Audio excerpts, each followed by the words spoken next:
Hey friends, welcome back. I wanted to talk about work.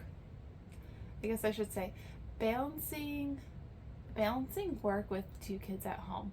So let me add some details. So I've been working remote for 6.5 years, and my oldest little guy is 2, and then also have an 8-month-old. So I wanted to talk about what are some of the things that I do, slash we do as a family, to allow me to continue working from home while also having two littles, and how do I get the time and the space to be able to get in the hours that I'm wanting to get in, and just have the level of productivity that I'm happy and content with for my current job and my current role.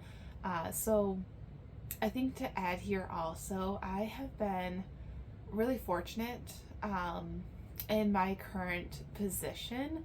I have a lot of flexibility in regards to the when I can put work in and the hours. I do need to be present for certain meetings, and I do know those ahead of time, so that does really help to navigate the two kids. If it's just me with the two kids, being able to, hey, can I try to get naps in at a certain time, so I can be fully present for that meeting. I also, where I work, I think everyone is very understanding. I have core hours that I do need to be more present on, and so when meetings are outside of those core hours, hey, there are going to be kids in the background. There's going to be, crying, screaming, you name it, especially in the outside of those core hours. Like, it is what it is. Everyone knows my core hours. They know my schedule, and everyone is really understanding. So, as if you are trying to navigate or you're trying to find a new job, and I think what's really important is having that clear outline, that clear boundary with whomever you are working with, and them understanding and knowing. They don't need to understand, but they need to know the hours that you will be fully focused and present, and being very clear with them on what that looks like for you. And if you need to be attending meetings outside of those core hours, hey, there are going to be kids here. There's going to be kids in the background. And I had that conversation with my manager. I actually switched teams when I was just before I went on maternity leave for our second, and needed to have those conversations with my manager on core hours, the hours that I'm working. I actually switched my schedule up. And then, hey, if there are going to be meetings outside of this, I'm going to have two kids at home with me. So we will do the best that we can. And he was very understanding, and I'm very thankful that also flexibility of my schedule. Hey, get in your work. There's a lot of trust that's extended to each other. Just get in your work, hit your deadlines or timelines, and just having that open communication and being fluid with your manager or whoever you work up to. So some of the tips, some of the things that we do in our house to help me navigate when having two littles at home. First of all, I mentioned I switched my hours, my working schedule. So my core hours are like 1:30 p.m. to 9 p.m. My husband, he works during the day, so he leaves very early. His work schedule is typically that 6:15 to 2:30, 3 o'clock timeline, and so he'll get home around that 3:15, 3:30, just pending traffic and whatnot. So we have just a couple of hours of overlap. We actually have a babysitter that we hire for a few hours. It's actually my sister-in-law. She comes 3 days a week. And how we figured out those days of the week were based on my work schedule. I do work on like a sprint schedule, so I have longer meetings alternating weeks. And so having her be able to come in and fill in that gap so I can be fully present for those meetings, especially when it's during my core hours. And our team meetings have moved to like my core hours. My team is also, I feel like it's just worked out pretty well. I have two people on my team are actually in Arizona. So at the time I'm videoing this, they're actually in Mountain Time, but other times of the year they're in Pacific Time, and I'm in the Eastern Time Zone. And then another team member is actually Central. So another great thing about working remote is that the company that you get with, you can have people all over. And so me being Eastern, it actually is really beneficial to be working a later schedule, that everyone can have those meetings in the afternoon versus meetings in the morning. We have one standing meeting that does happen at 11, but everyone knows there's gonna be kids. It's a short meeting, but everyone knows, like, sometimes the kids are on with me, and that's okay. And sometimes there's additional meetings that are added on, and I will be holding, the younger one or the older one, and that's okay as well. Or I'm bouncing back and forth in between. But I've had those conversations, and everyone knows, like, my situation and what my core hours are. So yes, the having my sister-in-law come on those 3 days is really helpful. On the days that she's not here, how I navigate that. So one, I purposely chose those couple of days because that's when I am very meeting heavy, and that's when I do need to be more present. But it is meeting heavy at the hours that she is here and at our house. For the times that she's not at our house, sometimes I do have meetings. And when those situations do arise, it's am I able to get one of the kids down for a nap, especially the younger one, because she's taking 2 to 3 naps a day still. For the older one, he tends to just take one nap or sometimes no naps. And so usually though, when he does go down for a nap, he's sleeping anywhere from an hour to 2 hours. So can I, based on their cues and what they're looking like, again, you have kids, everything is in the moment.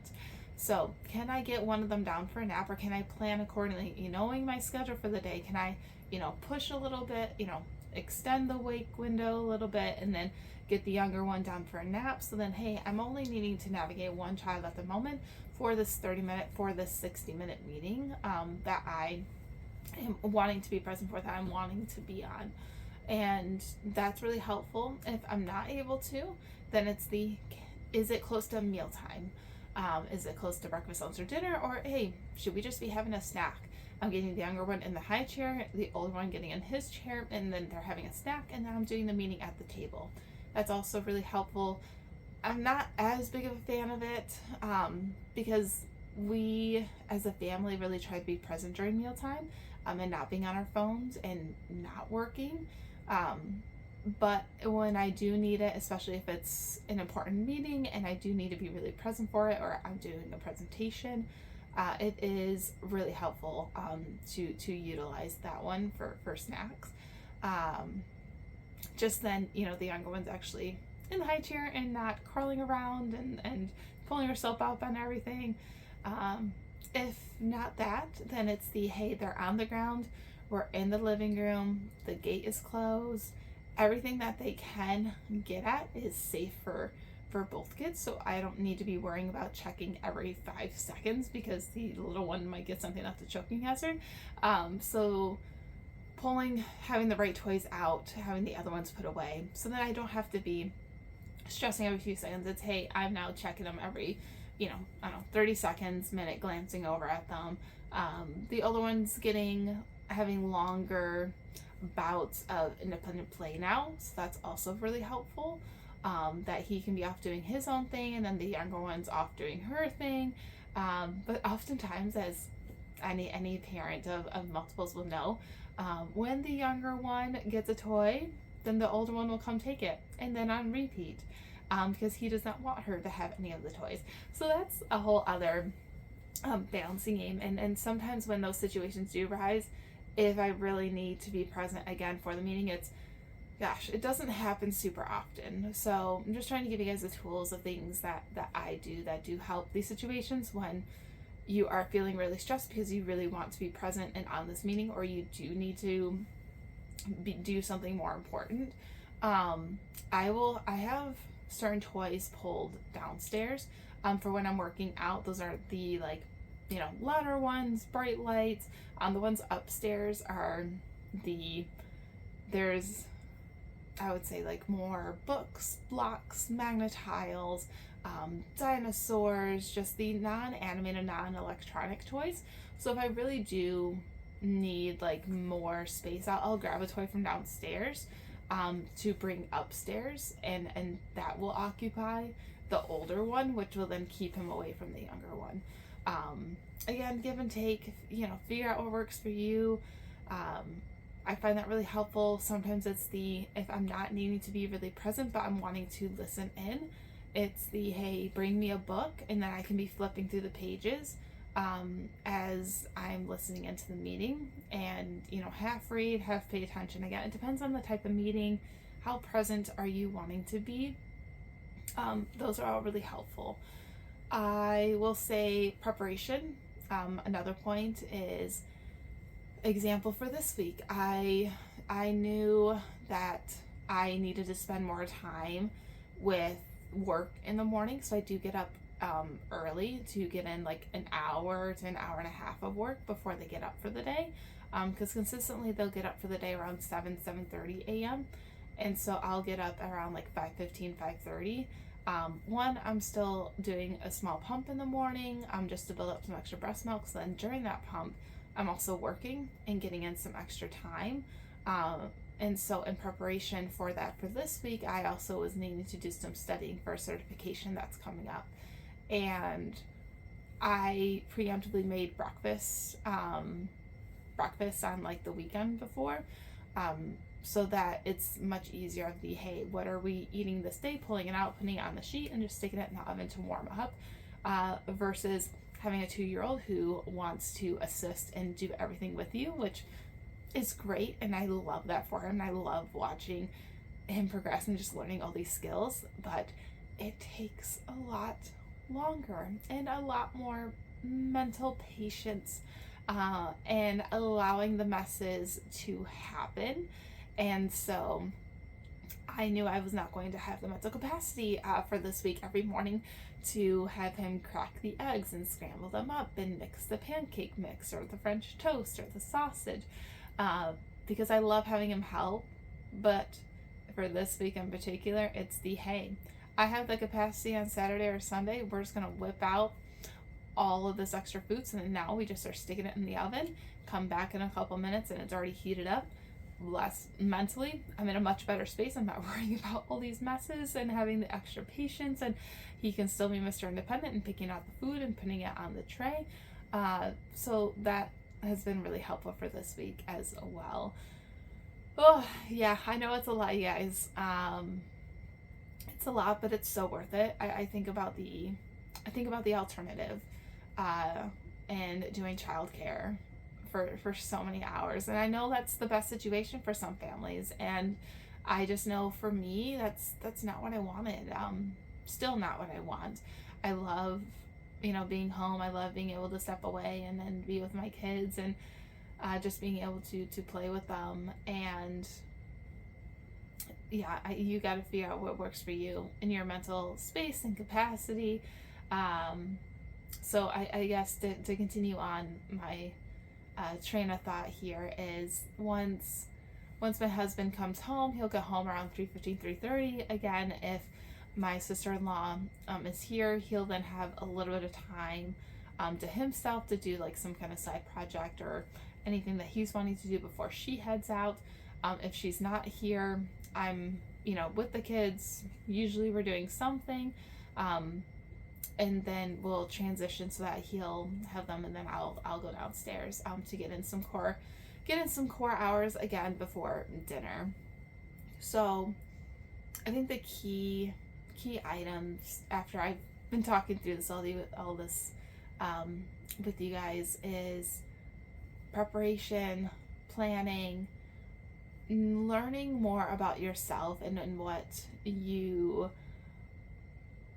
feel that you can be capable of, adjusting, being flexible with yourself and with work.